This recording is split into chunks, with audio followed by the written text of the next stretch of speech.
staying with us. Let's begin with the raging disagreements over the 2023 presidential election.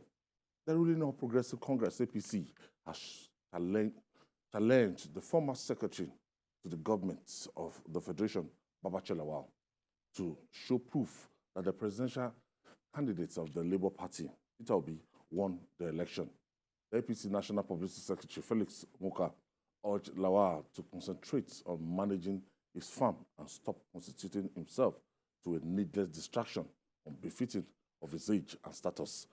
Judy, I thought the only person at this time that can decide who won the election would be the courts, especially where we're waiting for the Supreme Court to actually give us a picture of what happened. But Bacha is saying that, look, on the contrary, Tinubu came third, distant third. That race, that is sure of it. Peter Obi won the election. It's not the only one who thinks that Peter Obi won the election. There is a noisy mob on social media that continues to say Peter Obi won the election, but tell them to prove it. It becomes difficult. Even provide even the scantest of evidence. They'll tell you that there was violence in Lagos, some parts of Lagos. Votes were suppressed. In less than 1% of the polling centers in Lagos. That's where we had violence. Less than 1%. So, but in one Lagos, no one has disputed that. And that represents one of the beauties of that election, that presidential election.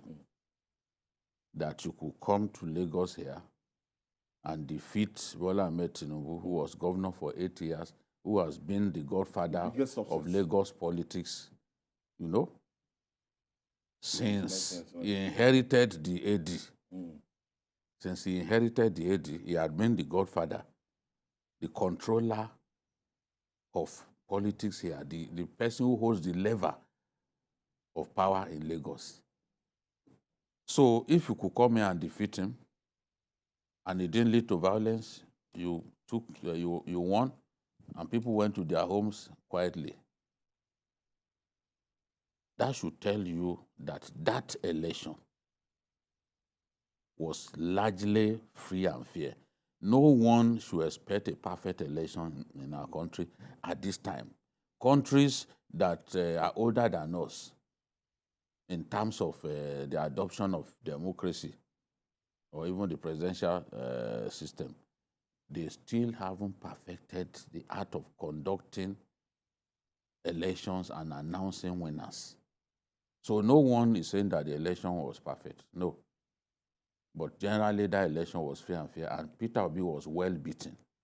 I've told you before that somebody confronted me in Ebonyi, inside the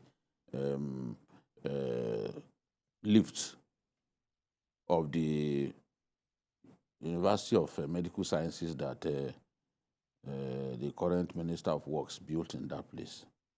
And he said, it seems you don't like my man. I said, who is your man? He said, Peter Obi. I said, before the election, I was one of the people, through my program on YouTube, Issues with Jide, who are actually promoting Peter Obi. Everything he said, we magnified. And I remember on one occasion, one of the viewers even posted a comment that it seems that Jide is obedient to. Ibrahim Shita can recall this. But the moment he lost and we said, yes, he lost, we became their enemy, you know? So that fellow inside the lift, I told him, he said, well, why did you swear that Tinubu won? I said, I decided to swear because I was convinced. Why are you people bothered about the fact that I swore? Was it you that I swore to? It is the deity that I swore to that should be bothered. That is the person that should punish me. What is your business with me swearing? As an adult, I'm in charge of what I do with my life. As long as I don't take my life, the state is not concerned about what I do, my personal issues. So I said I swore because I was sure. If you were sure that Peter Obi won the election, let's go to Okija. I challenged him. he had his daughter beside him. I said, oh, Kija is here in the southeast. Let us go. Let's see who will swear between you and I. Let's see who has the capacity to swear. He just burst into laughter. He said, I'm not a serious person. What is not being serious? If you are sure that your man who came third was the winner of the election, let us go to Kija. I challenged him. Before God and man, I challenged him. But what do you think might be going on in Babachir's mind as in an ally of the... You know, Babachir, let me tell you, Babachir was not the only person who felt extremely bad, who felt that the president was insensitive by picking a Muslim as vice president. There are many of them, some of them fiercely loyal to him, but more loyal to their religion, to their faith. For some of them, they don't know how to bring themselves to tell their fellow Christians that, a man that we invested so much faith in, this is the decision that he has taken. There are many of them like that. And there are some who said, okay, the way it is now, having taken this decision, I can't be seen to publicly campaign for you. Yes. No, they can even walk underground. Because you must give it to Babachir Lawal. Babachir Lawal, James Abiodun Faleke, Dayo Adeyeye, at a point when people never believed that Tinubu can win an election. Yes. They were amongst the first to say, not all these people that are benefiting now. Look, the people that were at the forefront. I could tell you some of their very first events, live events in Abuja, because I was involved in getting them to put their event on air. I know the people who called me, the people that I had conversation with. That's why, for me, what Babachir did, well, it was, for a man that old, is in charge of his actions. He's responsible for whatever decision that he takes, whether it's politically suicidal or not. But it pains me as a person to see that, to know that very early in the day, he fought for this man. He wanted this man to contest. He wanted this man to win. But the moment he chose a Muslim, that was the turning point. It's the same thing with Elisha Abo. Elisha Abo loved the president, but he could also not bear with the fact that it was a Muslim that was picked as vice presidential, his running mate. So Babachir's frustration, being a pastor himself, stemmed from the fact that of all the people around, Asiwaju could not pick a Christian. But his explanation is clear. As a Muslim, he represents, is a minority in southern Nigeria. As a Christian? Yes. As a Muslim. Okay. Try to understand what I'm saying. As a Muslim, is a minority in southern Nigeria. Because when we're talking about southern Nigeria, we're talking about southeast. Okay. It is in the southwest where you have a fair number of Muslims. That one is a fact. We cannot, no one can argue about that. So Tinubu felt that, look, as a minority in terms of religion in the south, that it will make no sense for him to go to the north and also pick another minority in terms of religion. Because so he knew that minority versus minority working together, that they will not win. People should ask, why did Abiola also pick Kingibe at that time? It's the same logic, it's the same political principle that went into the choice of Kingibe. Forget about what people are saying now. People like Atiku saying, no, I didn't like Muslim. Meanwhile, if Abiola had picked him then as his running mate, he will have jubilated. At what point did he suddenly say that it was wrong to pick a Muslim as running mate? So Tinubu's decision is his decision. My own is not to justify what he has done. Because if he lost the election, he's the one who will carry his cross, not Babajide Kolade Otutoju. But he knew that he had to take a decision that would help him to win. And he has explained that, look, this is a political decision, it's not an emotional decision. Today, before I even stop talking on this matter, today, the Christians who thought, oh, they will be marginalized in a Tinubu presidency, is it not that your friend, who is a lecturer in, is it last or where is he a lecturer?